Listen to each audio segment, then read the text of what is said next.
తల్లి అయిన మరచునేమో నేను నిన్ను మరువను, చూడుము నా అరచేతులలో నిన్ను చెక్కియున్నాను.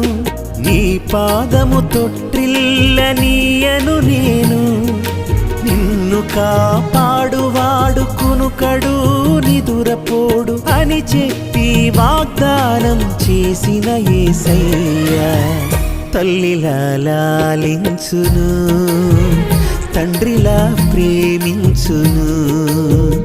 తల్లిలా లాలించును, తండ్రిలా ప్రేమించును.